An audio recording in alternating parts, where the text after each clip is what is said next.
L'influenceur Charlie Kirk, proche de Donald Trump, tué alors qu'il débattait dans un camp universitaire.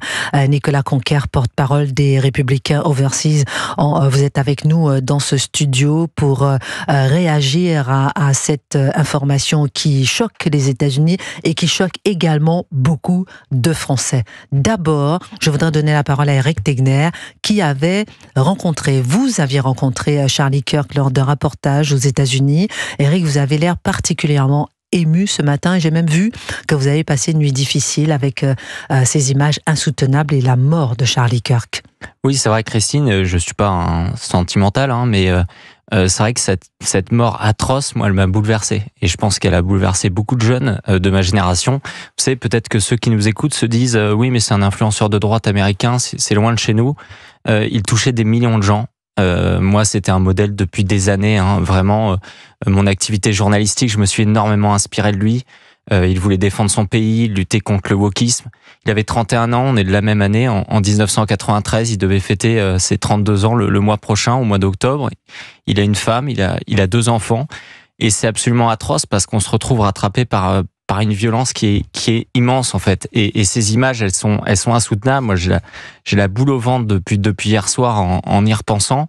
Ça a rappelé aussi à beaucoup de gens que, en fait, lorsqu'on s'engage, lorsqu'on fait des choses, il y a toujours un risque. Et je pense que vous le savez également, Christine. Et effectivement, j'avais eu l'immense honneur l'année dernière de le rencontrer dans des circonstances, en fait, qui aujourd'hui résonnent vraiment en moi. C'était 3 jours après la tentative d'assassinat contre Donald Trump. C'était à la convention de Milwaukee.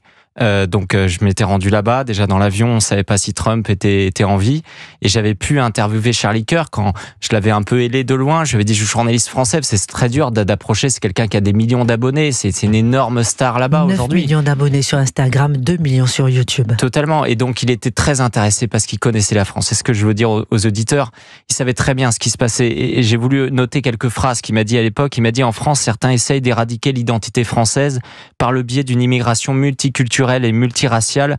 Emmanuel Macron, pour une raison qui m'échappe, veut continuer de submerger le pays avec des vagues migratoires massives. Si rien n'est fait pour enrayer ce processus, cela sonnera à la fin de la France. Il avait parlé comment il aimait notre pays, comment il aimait notre culture, comment il aimait notre langue, comment il savait également que nos universités étaient gangrénées par le wokisme. Et je lui avais dit, sur une sorte de boutade, et ça l'avait intéressé, je lui avais dit, vous savez, il faut que vous veniez à la Sorbonne faire des conférences, parce que cet homme, pour terminer, Charlie Kirk, c'est quelqu'un, en plus, c'était le plus grand démocrate américain. C'est-à-dire que, en fait, il allait débattre dans les universités, il allait débattre avec les gens de gauche et il voulait les convaincre. Et en fait, il a été assassiné d'abord parce que c'était quelqu'un d'extrêmement efficace. Il était dans le dialogue, il était dans le débat. Et aujourd'hui, ce qu'on voit, c'est qu'il y a une extrême gauche, il y a une gauche radicale, et ça nous parle énormément en France, évidemment, qui non seulement est dans le boycott, qui est dans la menace, qui est dans les violences physiques, on l'a vu hier avec Némésis. Et Charlie Kirk, ça touche le cœur de beaucoup de jeunes aujourd'hui, je pense. Je vous sens très ému parce que vous avez des idées fortes, mais vous gardez toujours le sourire. Je vous sens très ému. On a des auditeurs aussi qui nous appellent, ils sont nombreux, très émus, au bord des larmes. On verra pourquoi. Et dans un instant, vous allez nous raconter aussi quelque chose qui vous concerne, que vous n'avez jamais dit à personne, à qui que ce soit, à l'antenne. Et vous allez témoigner pour nous sur Europe 1, dans Christine Kelly et vous, en exclusivité. Gabriel Cluzel, j'aimerais vous entendre aussi sur la question. Vous avez déjà été aussi victime d'agression devant vos enfants parce que vous avez aussi des idées. Oui, alors d'abord, moi aussi, je voulais exprimer mon émotion. Pour le coup, je ne le connaissais pas, mais néanmoins, j'ai été frappée par la violence de ces images et le contraste avec les vidéos qui le montrent dans une vie de famille ordinaire, un jeune père de famille qui défend le mode de vie américain. Et c'est vrai que c'est assez terrifiant.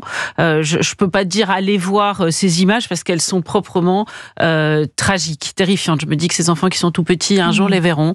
Et franchement, ça fait mal au cœur. Alors oui, je crois que nous sommes nombreux, vous aussi vous pouvez en parler, à avoir été menacés. Moi, j'ai spécialement été heurtée parce que j'étais avec un de mes enfants qui avait 10 ans à l'époque. Nous allions acheter un pique-nique parce qu'il partait à un camp de louveteaux, vous voyez. C'était au milieu de l'été, dans un supermarché, et il y a un groupe d'individus qui est rentré, qui a dit « Ah, c'est la meuf de... » Alors, il disait iTélé à l'époque, c'était l'ancien nom de CNews. « C'est la meuf de iTélé, c'est des fachos. » Et il continue comme ça et il nous dit on va tous vous tuer, on va tous vous brûler. Je vous assure que quand vous avez 10 ans, Et mon fils avait 10 ans. J'étais avec aussi une autre de mes filles qui avait 15 ans, mais elle a pris un petit peu plus de recul, je pense. Et ben, vous prenez ça vraiment au premier degré. Vous touchez aussi une certaine lâcheté des gens autour de vous qui regardent ça un peu médusé. Même ceux qui tiennent le magasin, qui finalement vous disent sortez. Alors moi, évidemment, je voulais pas sortir sans que la police soit là parce que ils attendaient dehors. Voilà. Donc c'est vrai que c'est un épisode que je garde au fond du cœur parce que mon fils m'en reparle. Après, il voulait plus jamais revenir dans cette rue. Voilà. Et cet homme-là a été condamné, s'il se trouve c'était un délinquant pour d'autres raisons, il avait fait du trafic de drogue, etc. Mais je crois qu'on ne se rend pas compte, et il faut quand même se dire que toutes les menaces qu'on voit hier, on va en reparler je pense, mais qu'on voit maculant les rues, appelant à la décapitation de tel ou tel, à faire revenir la guillotine, un jour ça peut se traduire en acte. Nicolas Conquer, merci Gabriel Cluzel sur Europe 1. Nicolas Conquer, vous êtes porte-parole des Républicains de Donald Trump en France, votre réaction ? Alors évidemment, Charlie Kirk, ça a été un modèle d'inspiration, d'engagement, d'assumer ses paroles dans l'espace public et médiatique.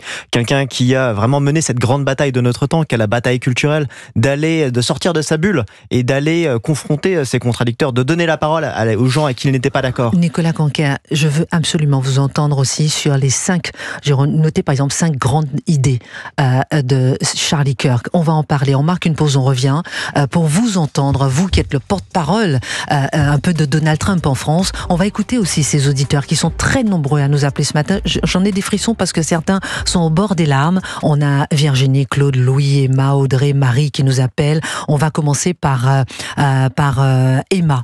Emma, vous nous appelez de Paris, vous avez 35 ans et vous dites que vous êtes particulièrement ému et que cet assassinat de Charlie Kirk aux États-Unis vous touche profondément. Pourquoi ? Bonjour Emma. Oui, bonjour Christine. Oui, je suis plus qu'émue. J'ai pleuré toute la nuit. Je suis dévastée. J'ai peur pour demain. Voilà, j'ai toujours considéré que les wokistes, je dis pas ça méchamment, mais je pense que ce sont un peu globalement des malades mentaux. Et quelque part, il faut avoir de la compassion. Et moi, ce que je me rends compte aujourd'hui, c'est ce qui me fait encore plus peur, c'est tout cet extrême centre en costard qu'on a vu sur les plateaux des BFM, LCI, etc., qui justifie cet assassinat politique et que personne ne bronche. Et donc moi, j'invite les gens maintenant à exclure de leur cercle social les gens qui soutiennent encore ça, parce que c'est plus possible. J'ai l'impression qu'on a vraiment concrètement affaire à des sociopathes, des pervers narcissiques et à une échelle... Oui, je vous sens très émue, Emma, au bord des larmes. Vous avez dit que vous avez pleuré toute la nuit. C'est intéressant ce que vous dites. On va écouter dans un instant des réactions effectivement de personnalités qui justifient effectivement cet assassinat. J'aimerais savoir qui saisit l'Arcom pour cette incitation à la haine. Est-ce qu'il y en a qui vont se réveiller et se dire bon voilà, on va faire en sorte que ça cesse. En tout cas, quelle est votre fonction, Emma ? Vous travaillez dans quel secteur ? Pourquoi ça vous touche autant ? Pourquoi vous dites que vous avez peur pour demain ? Pour demain, parce que ce qui se passe aux États-Unis, on le sait, ça arrive chez nous. C'est qu'une question de temps. Et on a beau penser comme... Même aux États-Unis, ils ont pensé, mais non, ça va pas aller jusque-là. Si, ça arrive jusque-là. Là, on a basculé. Et vous militez, vous avez des idées qui pourraient peut-être vous menacer éventuellement ? Justement, moi, je rechigne toujours un peu à comme beaucoup de gens, je pense, à dire ouvertement. Et c'est ça un peu le paradoxe. Plus ça devient violent, le plus on a envie de prendre parole, mais le plus ça devient dangereux. On se tait et on limite son expression, c'est ça. Oui, donc ça devient très compliqué. Moi, en tout cas, j'exclus les gens et je leur explique pourquoi qui continuent à être dans leur bulle, à même pas faire l'effort de. J'ai dit essayez d'écouter ces news, mais en fait ils refusent. Donc pour moi, c'est pas possible de même pas faire l'effort de regarder, ça ou autre. C'est pas possible. Ma chère Emma, merci beaucoup d'avoir témoigné votre émotion. Je la lis aussi dans le regard d'Éric Tegner, de Nicolas Conquer, de Gabriel Cluzel, de Géraldine Hamon. Tout le monde est très ému, effectivement. Merci beaucoup. Si vous permettez, je prends une autre auditrice parce qu'on a beaucoup d'appels au standard d'Europe 1 au 01 80 20 39 21. Marie, vous avez 37 ans, vous êtes jeune aussi, comme Emma, et puis vous dites que vous voulez partager votre émotion. Vous aussi, comme Emma, qui vient d'avoir quasiment les larmes aux yeux dans le studio d'Europe 1, enfin, en ligne. Bonjour Christine. Bonjour Marie. Oui, en effet, hier, on était avec mon mari après le repas et on a vu cette horrible nouvelle sur les réseaux sociaux. Enfin, on n'en revenait pas. Vous vous rendez compte? On meurt parce qu'on exprime ses idées. On meurt parce qu'on exprime ses idées. Charlie Kirk, c'était un militant trumpiste, d'accord, mais il faisait que débattre. Il donnait un micro à des étudiants, à la jeunesse américaine, et même à tous ceux qui voulaient prendre la parole d'ailleurs. Mais il n'a jamais été violent. C'est ça. Il n'a jamais agressé personne. Il est la définition de la non-violence, puisqu'il tendait la main à ses débatteurs. Exactement. Il n'a jamais eu de propos problématiques. Enfin, juridiquement parlant, il exprimait seulement ses opinions. Marie, qu'est-ce que vous répondez à ceux qui disent que oui, mais il propageait la haine de Donald Trump? Qu'est-ce que vous leur répondez? Mais ça va pas en fait.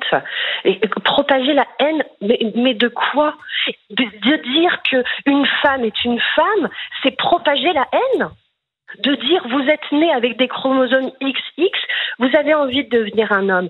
Essayez tant que vous voulez, mais ne m'obligez pas à vous appeler monsieur. Ne m'obligez pas à vous faire changer de catégorie pour le sport ci ou ça. Vous n'avez pas le droit. C'est vous, dans ces cas-là, la personne fasciste qui voulait absolument m'imposer votre vision.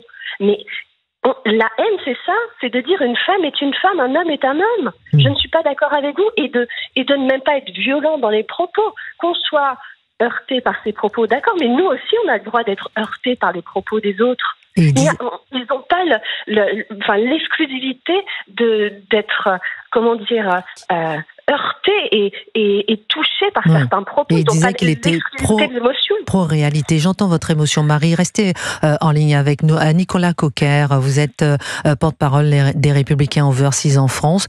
Comment vous réagissez par rapport à ces témoignages très poignants en France, hein? On sent ce pays de la liberté d'expression. On sent que les Français sont touchés presque dans leur chair par cet assassinat.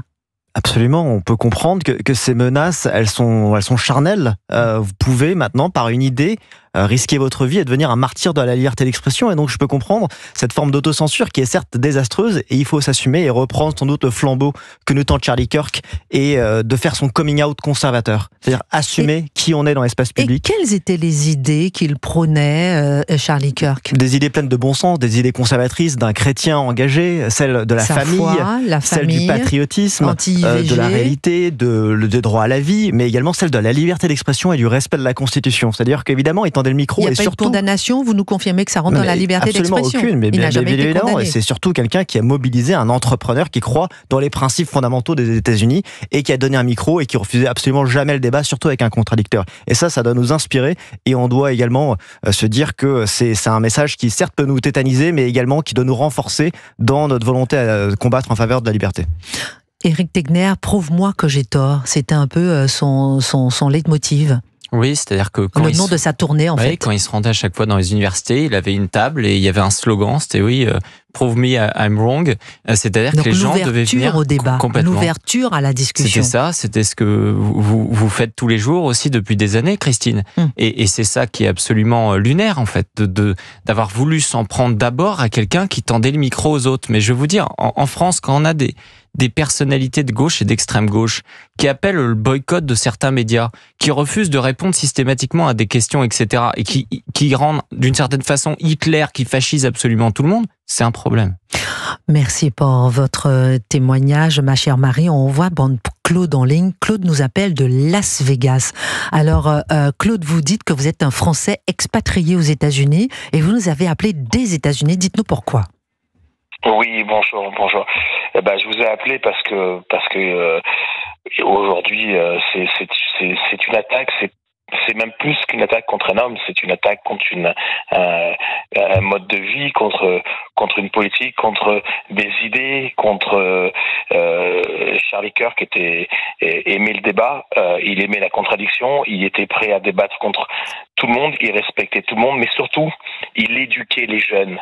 Parce qu'aujourd'hui, le problème de notre société, c'est le manque de culture des jeunes. Ok.